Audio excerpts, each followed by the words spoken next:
Tugeze ku munsi wa 60 dusoma ijambo ry'Imana, twasoje tubona ko isanduku yari ivuye mu Bafilisitiya igiye mu Bisiraheli, ariko aho yashyikiye i Betishemeshi barapfundura barebamo, bituma Imana yica abantu 70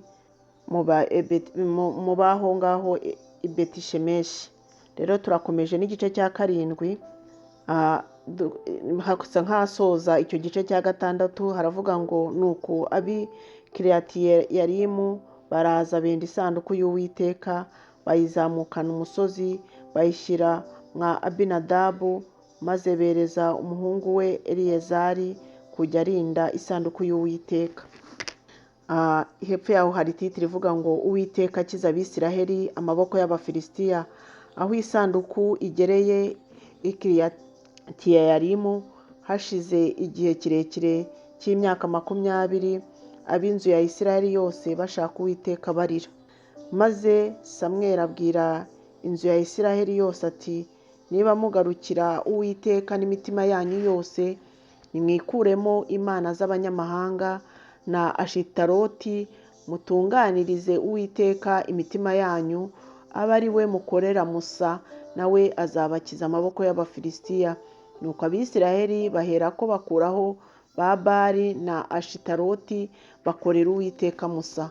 Bukeye Samweli aravuga ati, nimuteranye Abisiraheli baze i Misipa, nanjye nzabasabira ku Uwiteka. Nuko bateranira i Misipa, bavoma amazi bayabyarira imbere y'Uwiteka. Uwo munsi biyiriza ubusa, baravuga bati, twacumuye ku Uwiteka. Maze Samweli acirira Abisiraheli imanza i Misipa. Abafilisitiya bumvise ko Abisiraheli bateraniye i Misipa, abatware babo baherako batera Abisiraheli. Abisiraheli babyumvise bashya ubwoba kubw'Abafilisitiya. Abisiraheli babwira Samweli bati, ntuhweme kudutambirira Uwiteka Imana yacu, kugira ngo idukize amaboko y'Abafilisitiya.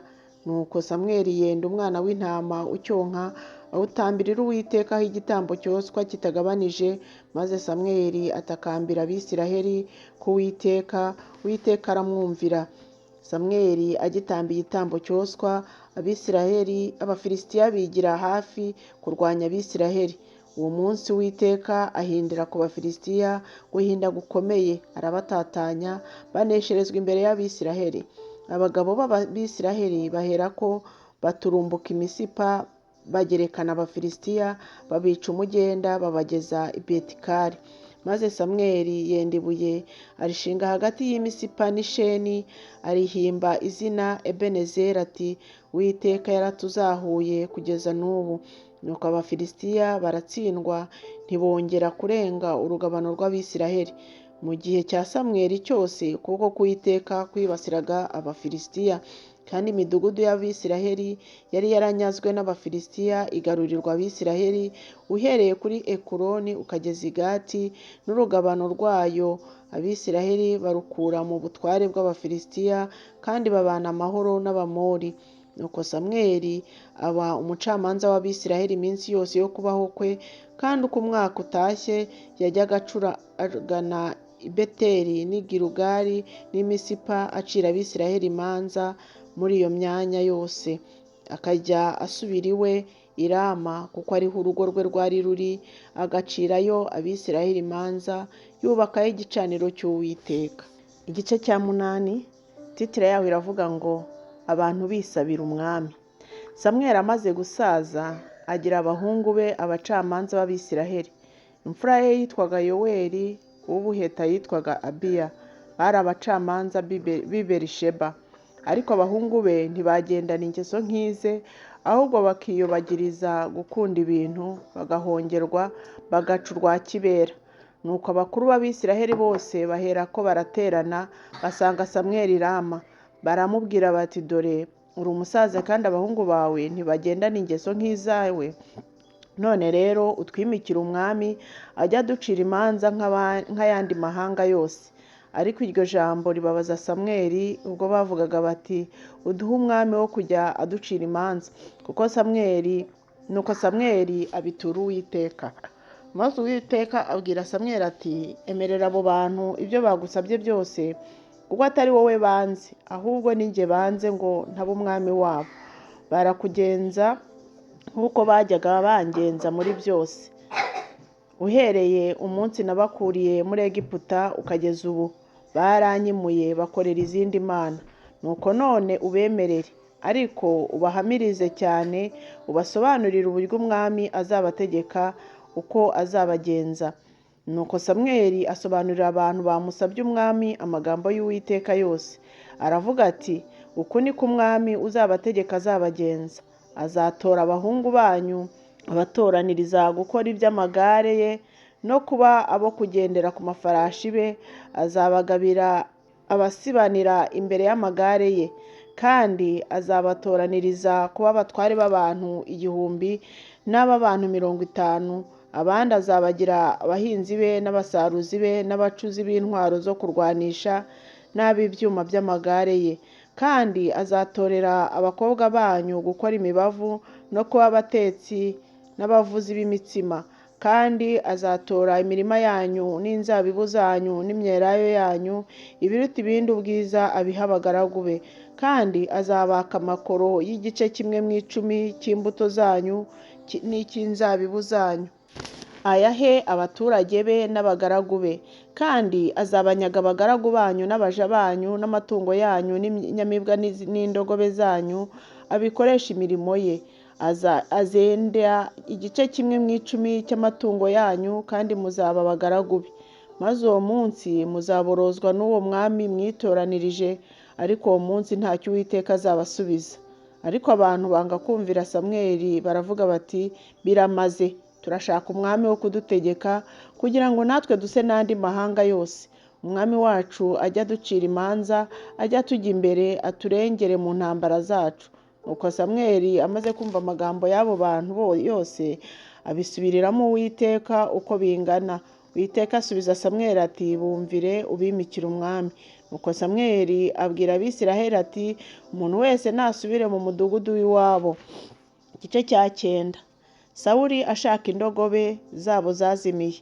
Hariho umugabo w'Umubenyamini witwaga Kishi mwene Abiyeli mwene Serori mwene Bekofurati mwene Afiya, umwana w'Umubenyamini, umugabo ukomeye w'intwari.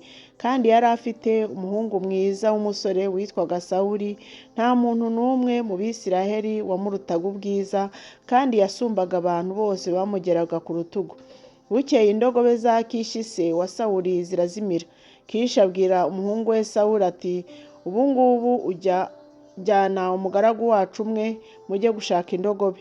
Nuko arahaguruka anyura mu gihugu cy'imisozi ya Efurayimu no mu gihugu cy'Isharisha, ntibazibona.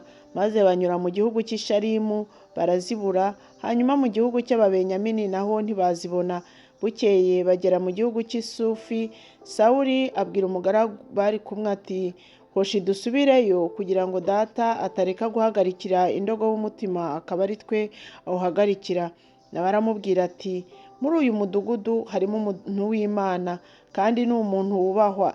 Ibyo avuga byose bijya bisohora rwose. None tujyeyo, ahari yadusobanurira iby'uru rugendo rwacu turimo. Sawuli abaza umugaragu we ati, ariko se nitujyayo turamutura iki? Ko impamba ishize mu nkangara zacu, kandi tukaba tudafite impano yo gushyira uwo muntu w'Imana. Mbese dufite iki? Uwo mugaragu yongera gusubiza Sawuli ati, dore mu ntoki zanjye mfitemo igice cya 4 cya shekeli y'ifeza, nicyo ndi buture uwo muntu w'Imana kugira ngo atuyobore. Kera kose mu Bisiraheli, umuntu wese iyo yajyaga gusobanuza Imana yavugaga atya ati, ngwino dusange Bamenya, kuko kuri ubu uwitwa umuhanuzi kera yitwaga Bamenya.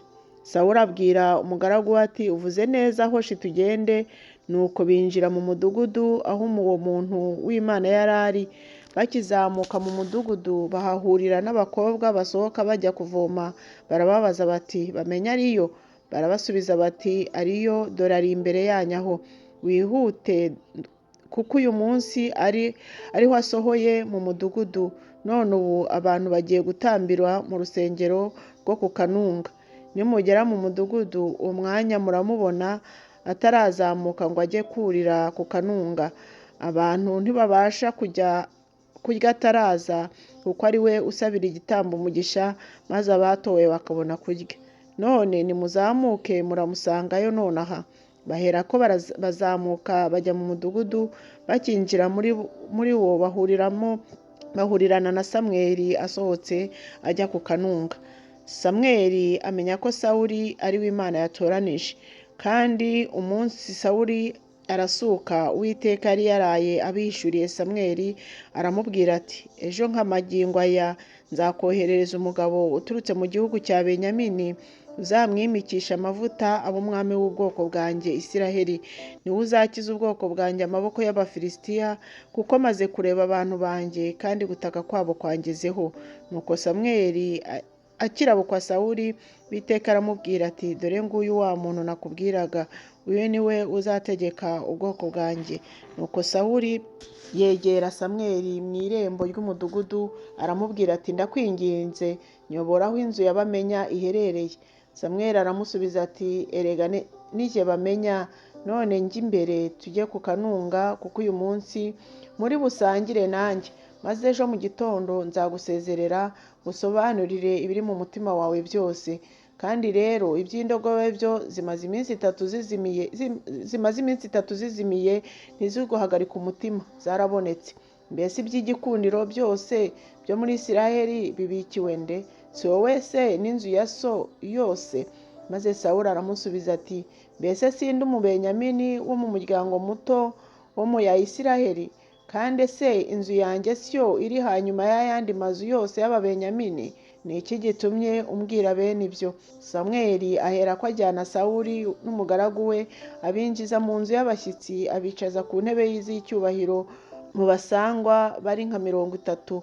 Maze Samweli abwira umunyagikari we ati, zana umugabane naguhaye, nkakubwira kuwuhisha. Nuko umunyagikari aterura ukuguru n'ibyako byose abihereza Sawuli.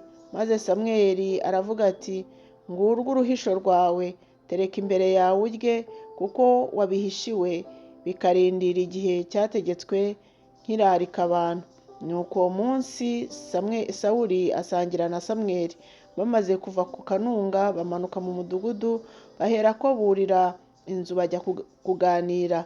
Bukeye bwaho bazinduka kare mu rubungabungo. Samweli ahamagara Sawuli ari hejuru y'inzu, aramubwira ati, haguruka ngusezerere. Nuko Sawuli arahaguruka, asohokana na Samweli bajya hanze. Bakimanuka aho umudugudu ugarukira, Samweli abwira Sawuli ati, bwira umugaragu wawe atambuke aba agiye imbere. Nuko abanyuraho. Ati, ba uhagaze aho nonaha nkumvishe ijambo ry'Imana. Imana yo mu ijuru ihabwe icyubahiro. Tuzakomeza ejo dusoma igice cya 10. Mugire umunsi